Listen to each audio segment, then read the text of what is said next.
At 10:30 hours on October 30th, 1942, Lieutenant Commander Herschel Albert Smith stood on the damaged flight deck of USS Enterprise at Noumea, New Caledonia, observing 75 Seabees welding steel plates over bomb craters that should have sent his ship to the bottom 4 days earlier. The carrier was Enterprise, hull designation CV-6, displacing 25,000 tons and measuring 824 feet in length. She would become the most decorated warship America would ever send to sea. Enterprise had just survived the Battle of Santa Cruz with 2 direct bomb hits, 75 wounded sailors, and 44 dead. Her forward elevator was jammed in the up position. Her hull displayed a massive bulge on the starboard side. One fuel tank continued leaking aviation gasoline. According to every regulation in the United States Navy, she required months of repairs in a properly equipped shipyard. However, there were no other carriers remaining operational in the Pacific Theater. Lexington was gone, sunk at the Battle of the Coral Sea. Yorktown was gone, destroyed at Midway. Wasp was gone, torpedoed 2 months previously. Hornet had just been sunk at Santa Cruz 4 days earlier. Saratoga was in Pearl Harbor, undergoing repairs from torpedo damage sustained in August. Enterprise was the only operational American aircraft carrier in the entire Pacific Ocean, the only vessel standing between the Japanese Navy and total control of the Solomon Islands. Japanese intelligence was aware of this situation. They had declared Enterprise sunk on 3 separate occasions during the past 10 months. First after the Battle of the Eastern Solomons in August, then after Santa Cruz in October. Each time American sources countered these claims. Each time Enterprise appeared again in subsequent battles, damaged but still fighting. The Japanese began calling her something different, the Gray Ghost, the ship that refused to die. The Damage Control Officer. Smith had served as Enterprise's damage control officer since April 1942. He was a graduate of the Naval Academy, class of 1922, originally from Michigan. He had been trained as a line officer, qualified to command ships at sea, but his particular expertise lay in damage control. He understood ship construction fundamentally, where vessels were structurally strong, where they were vulnerable, how damage propagated through a ship's systems, and most importantly, how to stop that propagation. Smith knew every frame, every bulkhead, every watertight door, every fire main, every pump, every electrical junction, and every ventilation trunk on Enterprise. He had walked through every compartment accessible to personnel, crawled through every void space in the hull, and traced every system throughout the ship. When damage occurred during combat, he did not require blueprints or technical diagrams. He could visualize in his mind exactly what had been damaged, exactly what systems were threatened, and exactly what actions needed to be taken immediately. His damage control teams had been trained to a level of proficiency few other ships in the fleet could match. Every man understood his specific role during emergencies. Every team knew their equipment intimately. They conducted drills constantly: fire drills, flooding drills, bomb damage drills. They drilled during daylight hours, in darkness, in rough seas, and in calm conditions. They drilled until muscle memory replaced conscious thought, until they could perform their duties without deliberation, until chaos became routine and manageable. When the first bomb struck Enterprise at the Battle of the Eastern Solomons in August, Smith was on the bridge. He felt the explosion through the ship's structure and saw smoke billowing up from the flight deck. He did not wait for formal damage reports through the chain of command. He immediately ran down ladders, through passageways filling with smoke toward the source of the damage. His teams were already at their stations when he arrived. Hoses were spraying firefighting foam. Men were carrying wounded sailors to safety. Other sailors were throwing burning debris overboard to prevent fire spread. Smith assessed the tactical situation within seconds. The bomb had penetrated 3 deck levels. Fires were spreading toward the stern. Electrical power had been lost to half the ship. He issued orders with precision. Contain the fire at this bulkhead. Shore up this damaged structural member. Reroute electrical power through these alternative circuits. Pump water from these flooding compartments. The teams executed his orders efficiently. The fires were contained and eventually extinguished. The ship survived and continued operations. The Battle of Santa Cruz, October 26, 1942. At the Battle of Santa Cruz in October, Enterprise sustained 2 direct bomb hits, 2 near misses within a 5-minute period. Smith was below decks when the first bomb struck. The explosion knocked him off his feet. The lighting system failed immediately.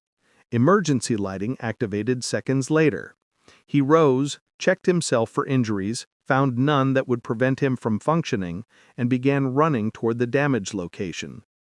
The second bomb hit before he reached the first damage site. This explosion occurred closer to his position. The blast wave threw him violently against a bulkhead. His ears rang from the concussion. His vision blurred temporarily. Despite these effects, he continued moving toward the damage. The forward section of the ship had descended into chaos. Smoke filled the passageways, reducing visibility to nearly zero. Men were screaming in pain and fear. Some sailors were on fire. Others were trapped beneath wreckage. Electrical cables hung from overhead, sparking dangerously. Water was pouring into compartments from ruptured fire mains. Smith issued orders immediately. Extract these trapped men. Cut power to these circuits. Close and dog these hatches. Begin pumping this compartment. His voice cut through the chaos with authority and clarity. His teams responded to his commands. They had complete confidence in his judgment. They knew he would never order them to attempt anything impossible. They trusted him implicitly. They followed his directions without hesitation. The damage from Santa Cruz should have resulted in Enterprise sinking. 2 bombs had penetrated to interior spaces. Near misses had buckled the hull plating. Multiple compartments were flooding. Fires threatened the ship's magazines where ammunition was stored. Any single one of these problems could doom a ship if not controlled immediately. All of them occurring simultaneously should have been overwhelming and catastrophic. However, Smith and his damage control teams controlled every problem. They saved the ship. Emergency repairs at Noumea. At Noumea, Smith supervised emergency repairs for 4 days, using 75 Seabees from the Naval Construction Battalions. The Seabees were construction workers, rather than damage control specialists, but they possessed valuable skills as welders, carpenters, and mechanics. Smith explained what needed to be accomplished. The Seabees determined how to accomplish those objectives. They worked in continuous shifts covering 24 hours per day. Welders burned through hundreds of electrode rods. Carpenters shaped wooden plugs to fit jagged holes in the flight deck where shrapnel had torn through. Mechanics jerry-rigged the jammed forward elevator using cables and improvised pulley systems. The repairs were not perfect by peacetime standards. They were not aesthetically pleasing, but they worked sufficiently to restore the ship to combat capability. When Enterprise sailed from Noumea on November 11th with repairs still incomplete, Smith understood the ship remained vulnerable to additional damage. If they sustained another hit in the bow section where the first bomb had struck at Santa Cruz, the hastily welded steel plates might fail under stress. If they took a hit near the damaged elevator mechanism, the entire apparatus could collapse into the hangar deck below. If they sustained a torpedo hit where the near miss had buckled the hull plating, that compartment would flood faster than pumps could compensate. Under such circumstances, Enterprise could sink within minutes. However, Smith also understood that no battle plan survived first contact with the enemy intact. Ships sustained damage in combat. Sailors were killed and wounded. All he could do was prepare his teams to respond with maximum speed, respond with technical correctness, and respond as if their lives and the lives of everyone else aboard depended entirely on their actions during the next few critical minutes. Because they did. During the 4 days covering the naval battle of Guadalcanal from November 12th through November 15th, Enterprise was not struck again by enemy weapons. Smith and his teams were fortunate in this regard. The Japanese were too occupied being destroyed by American aircraft to mount effective attacks against the carrier. However, the Seabees continued working throughout these combat operations. They completed repairs on the elevator mechanism, they reinforced the hull patches, they restored damaged systems to full operational capability. By the time Enterprise returned to Noumea on November 16th, she was in superior condition compared to when she had sailed 5 days earlier. The ship had been repaired during active combat operations against the enemy. This was unprecedented in naval history. The critical message had come through on November 10th. Japanese battleships were heading toward Guadalcanal. Their plan was to bombard Henderson Field, to destroy the American airbase, then land substantial reinforcements to retake the island. Enterprise had to sortie immediately, that night, regardless of her damaged condition. Captain Osborne Bennett Hardison received the order at 1800 hours. He was 49 years old, a Naval Academy graduate from the class of 1916, originally from North Carolina. He had commanded Enterprise for exactly 10 days. He reviewed the damage reports, looked at Smith directly, and asked one fundamental question: could she fight? Smith provided him with an honest assessment. The forward elevator remained jammed. The hull still had persistent leaks. Watertight integrity was compromised throughout several sections. If they sustained another hit in certain critical locations, Enterprise would sink rapidly. However, her propulsion system functioned properly. Her steering system worked. Her catapults could launch aircraft. She could fight. Hardison issued the order. Enterprise would sail at 0600 hours on November 11th, with the Seabees still aboard, with welders still working, with air hammers still pounding, with repair crews still attempting to fix what battle had broken. What transpired over the following 4 days would determine the outcome of the Guadalcanal campaign and demonstrate that one damaged carrier mattered more strategically than all the pristine battleships the Japanese could deploy. The strategic situation. The fundamental problem was not that America lacked warships.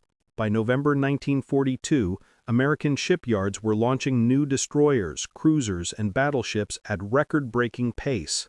However, aircraft carriers required substantially longer construction time. The new Essex-class carriers would not join the fleet until 1943. The Independence-class light carriers would not be ready until mid-1943. For the present moment in November 1942, Enterprise represented the entirety of American carrier striking power in the Pacific theater. The Japanese understood this temporary advantage would not persist. They had to destroy American forces at Guadalcanal before American industrial capacity overwhelmed them numerically. They committed their combined fleet to a massive operation. Battleships Hiei and Kirishima would bombard Henderson Field to destroy the American airbase, then land substantial reinforcements to retake the island. Enterprise departed Noumea Harbor at dawn on November 11th. She reached open ocean with her decks still shaking from pneumatic air hammers, with welder sparks still flashing, with the massive bulge in her starboard side clearly visible to observers, with fuel oil still seeping from ruptured storage tanks. The Seabees continued working throughout. Smith supervised ongoing repairs even as Enterprise headed directly into combat operations. Striking Japanese forces. The carrier's air group had been severely depleted at Santa Cruz. VF-10, the fighter squadron, known as the Grim Reapers, had lost half their pilots. VB-10, the dive bomber squadron, had lost multiple aircraft and experienced crews. VT-10, the torpedo squadron, had been reduced to barely functional strength. Despite these losses, they could still conduct flight operations. They could still fight effectively. On November 12, Enterprise launched her first strikes against Japanese forces approaching Guadalcanal. The carrier was positioned 200 miles from the combat zone. Her aircraft had to fly through weather fronts, navigate by dead reckoning without ground references, locate targets in open ocean, then return to a moving ship. The pilots had been executing such missions for months. They made the operations appear routine. They were not routine by any objective standard. Enterprise bombers located the cruiser Kinugasa at 900 hours. The cruiser was steaming northwest after bombarding Henderson Field during the previous night. The Japanese believed she had escaped pursuit. They were incorrect. Enterprise bombers, Douglas SB Dauntless aircraft from Bombing Squadron 10, rolled into their attack dives from 12,000 feet altitude. The cruiser attempted evasive maneuvers while throwing up concentrated anti-aircraft fire. However, the American pilots had practiced dive bombing techniques for years. They achieved hits with 500-pound bombs at 9:36 hours in the morning. The first bomb struck the 13mm machine gun mount forward of the bridge structure. The explosion initiated a fire in the forward gasoline storage compartment. Captain Sawa and his executive officer were killed instantly. The ship began listing to port. Near misses caused additional flooding in hull compartments. A second wave of bombers arrived shortly thereafter. Additional hits knocked out the cruiser's propulsion engines and steering mechanism. Without propulsion or directional control, Kinugasa was doomed. She capsized and sank at 13:45 hours. 511 members of her crew went down with the ship. The engagement range was so close that some armor-piercing shells passed completely through ships without exploding because the fuses had not armed during the brief flight time. Hiei was a Congo-class battleship, displacing 31,980 tons and mounting 8 14-inch main battery guns with heavy armor protection. Under normal circumstances, she should have destroyed the American force completely. However, the night action descended into chaos. American destroyers launched torpedoes at close range. American cruisers fired their main batteries at nearly point-blank range. Hiei sustained dozens of 8-inch and 6-inch shell hits. Her steering mechanism was damaged. Her forward turrets were knocked out of action. A torpedo hit flooded multiple compartments. By dawn, she was crippled and unable to make more than 8 knots, circling slowly northwest of Savo Island. The Japanese should have scuttled Hiei immediately, should have abandoned ship and allowed her to sink. Instead, they attempted to save her.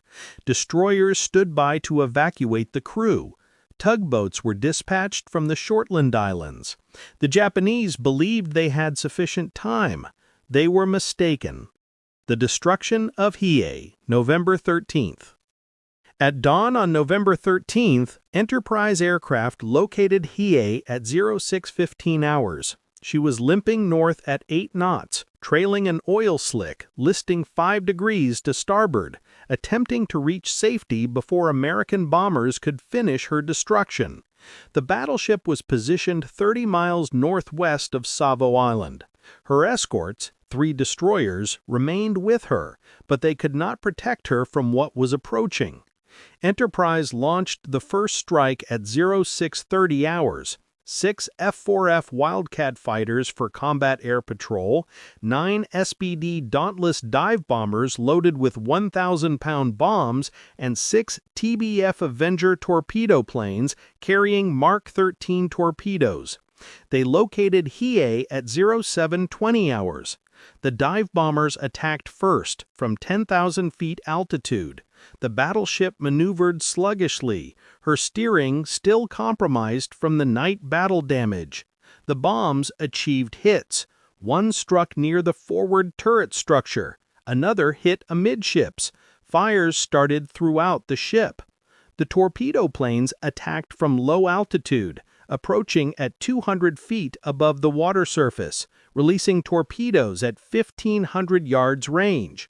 The battleship's anti-aircraft batteries fired desperately. Tracers filled the air around the attacking aircraft.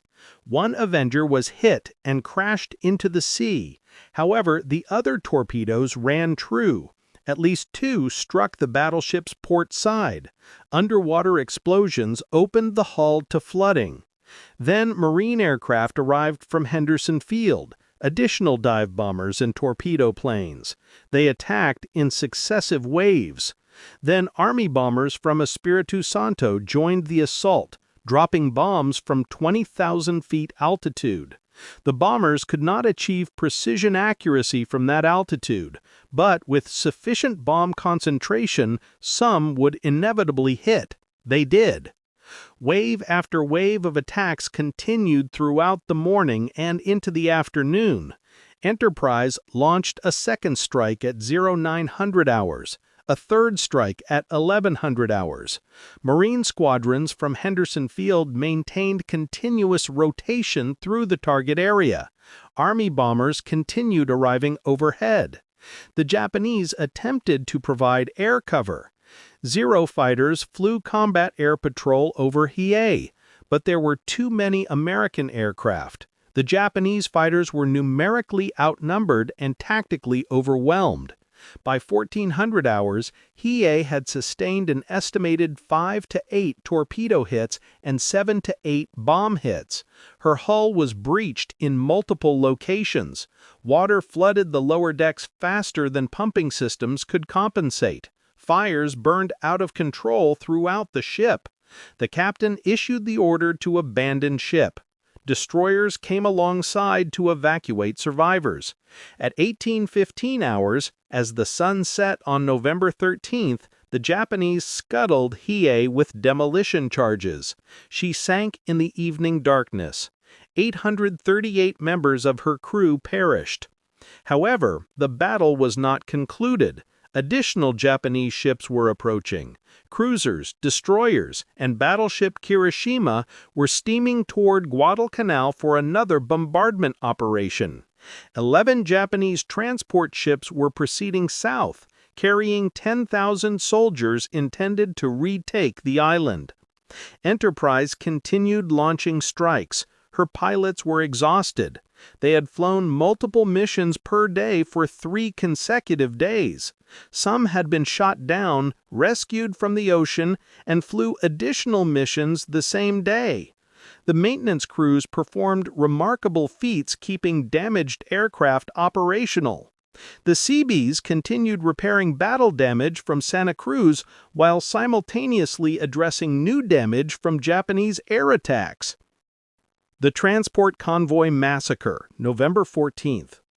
On November 14th, Enterprise bombers located the Japanese transport convoy at 0800 hours. 11 transport ships were tightly packed in formation, heading straight toward Guadalcanal at 12 knots. Each transport carried between 800 and 1,000 Japanese soldiers. The troops were veteran soldiers from the 38th Division, battle-hardened from combat in China, equipped with artillery, tanks, and ammunition for a major offensive operation. If they successfully landed, they could potentially retake Guadalcanal. The Marines at Henderson Field lacked the strength to stop them. Enterprise dive bombers attacked first at 0830 hours. They rolled into their attack dives from 12,000 feet altitude, diving at 70-degree angles, accelerating to 280 miles per hour, releasing bombs at 1,500 feet altitude, pulling out of the dive at 500 feet altitude. The transports had no chance of survival. They were cargo vessels, not warships. They possessed thin hull plating, no armor protection, and were loaded with fuel and ammunition. When the bombs struck, the ships exploded catastrophically. The first transport destroyed was Kinugawa Maru. A 1,000-pound bomb struck her amidships, penetrated to the engine room, and exploded. The ship broke in half. She sank within minutes. 300 soldiers went down with her.